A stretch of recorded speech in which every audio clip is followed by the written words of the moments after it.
Good morning. Prime Minister Stephen Harper will speak to the Conservative base at the PC National Convention in Calgary later today.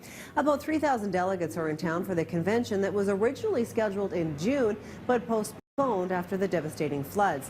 While it's usually a time to make and amend party policy, this convention is overshadowed by what's been going on in Ottawa with the Senate expense scandal. The one thing about the Conservative movement is it's action-oriented, right? People want change. When there's an issue, it's what are we going to do about it? And I think the message of Senate reform is something that's going to resonate across our delegates this weekend. Ottawa politics has definitely moved to the west, if only for a couple of days. We caught up with some delegates and asked them how they think the Senate drama will play out in Calgary this weekend. I think there will be a damper on it because of the scandal, but we have to put that aside.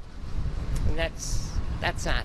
For the most part, the Senate is just another scandal. That's, there's bigger things to worry about in Canada. I have a real problem with our senators, even if it is a legal loophole. According to me, they took advantage of it. Yeah. Somebody's got to pay for that. Political conventions are a lightning rod for protesters, and the Tory convention is no different. A group of about 50 protesters gathering across the street from the BMO Centre where delegates are meeting.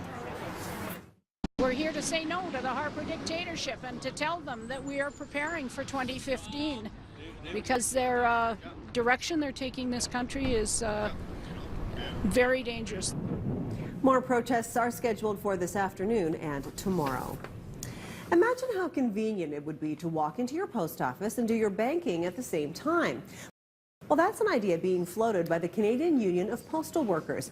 The union wants to see expanded services at Canada Post offices as a way of bringing in revenue and avoiding cutting services and jobs. They say the idea is not a new one. Many post offices in countries like Germany, Italy, and New Zealand already offer banking.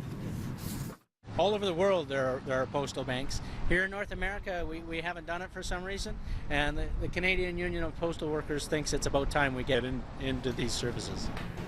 The union says there are hundreds of rural communities in Canada that don't have a bank but do have a post office. They say it only makes sense to combine the services.